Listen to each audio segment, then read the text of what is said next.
आइए सुनते हैं गुरु प्रदोष व्रत की कथा। जब भी प्रदोष का व्रत गुरुवार के दिन पड़ता है तो इसे गुरु प्रदोष या गुरुवार त्रयोदशी के नाम से जाना जाता है। प्रदोष के व्रत में भगवान शिव का जो कि विशेष प्रकार से प्रदोष काल के समय में पूजन किया जाता है। प्रदोष काल का समय जो कि सूर्यास्त से 1 घंटे पहले और सूर्यास्त के 1 घंटे बाद तक के बीच का जो समय होता है वह समय प्रदोष काल का होता है। और इस दौरान भगवान शिव जो कि प्रसन्न मुद्रा में होते हैं, इसी दौरान भगवान का पूरे विधि विधान के साथ पूजन करना चाहिए। इससे भगवान शिव अपने भक्तों के ऊपर प्रसन्न हो करके अपने भक्तों के सभी प्रकार के दुख और कष्टों को दूर करते हैं, सुख समृद्धि का आशीर्वाद प्रदान करते हैं और अंत में मोक्ष को प्रदान करते हैं। प्रदोष व्रत को रखने से जो कि 100 गायों को दान करने के बराबर पुण्य फलों की प्राप्ति होती है। प्रदोष व्रत के दिन जो कि दिन भर उपवास रहते हुए भगवान शिव का सुबह के समय में और विशेष प्रकार से प्रदोष काल के समय में पूरे विधि विधान के साथ पंचोपचार या खोटोपचार पूजन विधि के द्वारा पूजन करना चाहिए। कथा श्रवण करनी चाहिए, भगवान की आरती करनी चाहिए, भगवान शिव के स्तोत्रों का पाठ या श्रवण करना चाहिए। इससे पुण्य फलों की प्राप्ति होती है। प्रदोष का व्रत कम से कम 26 त्रयोदशी का व्रत करना चाहिए और इसके बाद आप चाहें तो व्रत धारण आगे भी कर सकते हैं, नहीं तो फिर व्रत का उद्यापन करना चाहिए, तभी जाकर के पूर्ण फलों की प्राप्ति हो पाती है। तो आइए सुनते हैं गुरु प्रदोष व्रत की कथा। तो बोलिए प्रेम से भगवान भोलेनाथ की जय, माता पार्वती की जय, सर्व देवी देवता की जय। हे भगवान भोलेनाथ, आप करोड़ों चंद्रमा के समान कांतिवान त्रिनेत्रधारी, मस्तक पे चंद्रमा का आभूषण धारण करने वाले, पिंगल वर्ण के जटाजूटधारी, नीले कंठ तथा अनेक रुद्राक्ष मालाओं से सुशोभित वरदहस्त त्रिशूलधारी भगवान शिव जी हमारे सभी मनोरथों को पूर्ण करे। गुरुवार त्रयोदशी प्रदोष व्रत कथा के अनुसार एक बार देवराज इंद्र और वृतासुर में घनघोर युद्ध हुआ। उस समय देवताओं ने दैत्य सेना को पराजित कर नष्ट भ्रष्ट कर दिया। अपनी सेना का विनाश देखकर वृतासुर अत्यंत क्रोधित हो स्वयं युद्ध के लिए उद्यत हुआ। मायावी असुर ने आसुरी माया से भयंकर विकराल रूप धारण किया।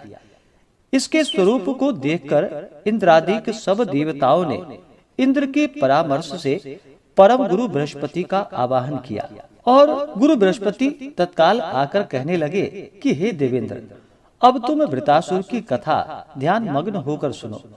वृतासुर पहले बड़ा तपस्वी और कर्मनिष्ठ था। इसने गंधर्व पर्वत पर उग्र तप करके भगवान शिव जी को प्रसन्न किया था। पूर्व समय में यह चित्ररथ नाम का राजा था। तुम्हारे समीपस्थ जो सुरम्य वन है वह इसी का राज्य था। अब साधु प्रवृत्ति विचारवान महात्मा उसमें आनंद लेते थे। वह भगवान के दर्शन की अनुपम भूमि है। एक समय चित्ररथ स्वेच्छा से कैलाश पर्वत पर चला गया।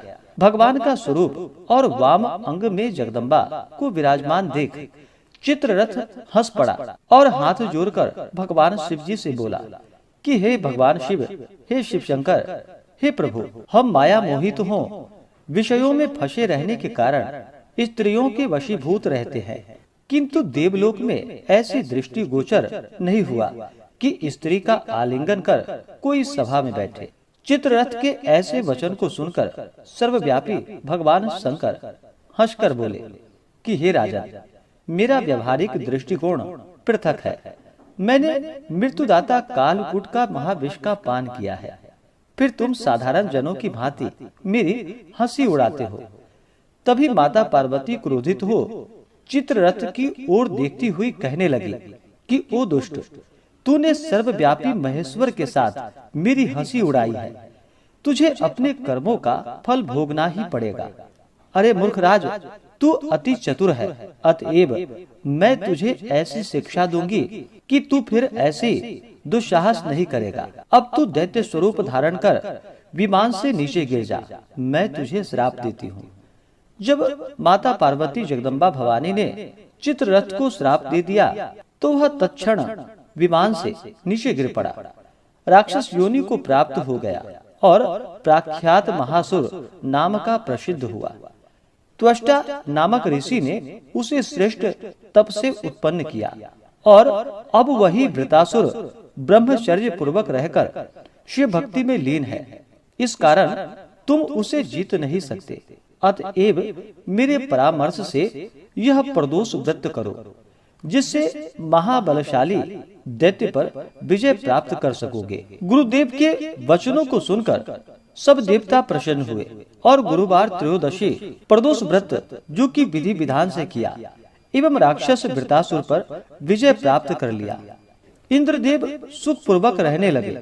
इस प्रकार से जो भी सच्ची श्रद्धा के साथ गुरुवार त्रयोदशी प्रदोष का व्रत करते हैं तो उन्हें शत्रुओं पर विजय की प्राप्ति होती है और उनके शत्रुओं का विनाश होता है। तो बोलिए प्रेम से भगवान भोलेनाथ की जय, माता पार्वती की जय, सर्व देवी देवता की जय। जो भी प्रदोष का व्रत करते हैं उन्हें चाहिए कि त्रयोदशी तिथि के दिन सुबह उठ करके नित्य क्रियाओं से निवृत्त हो करके गंगा नदी में या घर के नहाने के पानी में थोड़ा सा गंगा जल मिला करके स्नान करना चाहिए। शुद्ध वस्त्र धारण करके व्रत का संकल्प लेना चाहिए। भगवान शिव से प्रार्थना करनी चाहिए कि हे भगवान भोलेनाथ, हे माता पार्वती, आज मैं प्रदोष का व्रत करने जा रहा हूँ या करने जा रही हूँ। इस प्रकार से भगवान से प्रार्थना करे और कहे कि हे प्रभु, यह व्रत मेरा निर्विघ्न पूरा हो और हमें पुण्य फलों की प्राप्ति हो। आपके मन में जो भी इच्छा हो, जो भी कामना हो, वह प्रभु से कहें। और प्रदोष व्रत के दिन जो कि दिन रात्रि उपवास रहते हुए व्रत को धारण करना चाहिए। जो उपवास नहीं रह पाते हैं वो एक समय फलाहार ग्रहण करें। प्रदोष व्रत में जो कि अन्न ग्रहण नहीं करना चाहिए और प्रदोष काल का पूजन कर ले, उसके बाद प्रसाद ग्रहण करनी चाहिए। इस दिन भगवान शिव का मंदिर में या घर पे कर रहे हों तो पूरे विधि विधान के साथ इनका पूजन करना चाहिए। इस दिन भगवान शिव का जो कि जल से अभिषेक करे, पंचामृत से अभिषेक करे, शुद्ध गंगा जल से अभिषेक करे। उसके बाद भगवान शिव को सफेद वस्त्र चढ़ाए, यज्ञोपवीत चढ़ाए, फिर अक्षत, चंदन, पुष्पों की माला अर्पित करे। भगवान शिव जी को जो कि बिलपत्र अति प्रिय होता है तो 3 पत्ते वाला बिलपत्र, उस पे राम का नाम लिख करके या नमः शिवाय लिख करके भगवान शिव जी को बिलपत्र अर्पित करनी चाहिए। बिलपत्र अर्पित करने से 3 जन्मों के पाप भी नष्ट हो जाते हैं। त्रिदलम त्रिगुणाकारम त्रिनेत्रम च त्रिधायुधम त्रिजन्म पाप संघारम बिल्वपत्रम शिवार्पणम।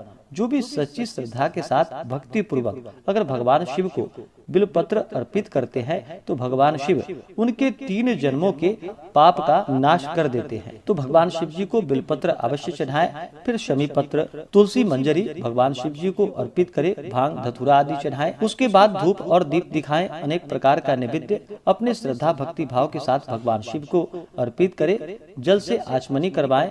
मुख शुद्धि के लिए पान पत्र, सुपारी, लौंग, इलायची के साथ में अर्पित करे। द्रव्य दक्षिणा चढ़ाएं। उसके बाद प्रदोष व्रत का कथा श्रवण करे। भगवान शिव जी के स्तोत्र आदि का पाठ करे या श्रवण करे। इस दिन ओम नमः शिवाय आदि मंत्रों का जप करना चाहिए या श्री उमा महेश्वराभ्याम नमः इन मंत्रों का जप करना चाहिए। स्त्रियां केवल नमः शिवाय नाम जप करे और भगवान का पूरे विधि विधान के साथ पूजन करे। जब भी भगवान शिव का पूजन किया जाता है तो साथ में शिव परिवार का भी पूजन करना चाहिए। किसी भी प्रकार के शुभ कार्यों में या मांगलिक कार्यों में पहले भगवान गणेश जी का पूजन किया जाता है, क्योंकि भगवान गणेश जी प्रथम पूजनीय है। तो पहले भगवान गणेश जी का पूजन करे। उसके बाद नंदी, श्रृंगी, भृंगी, कृतमुख, कुबेर, सर्प आदि देवताओं का पूजन करे।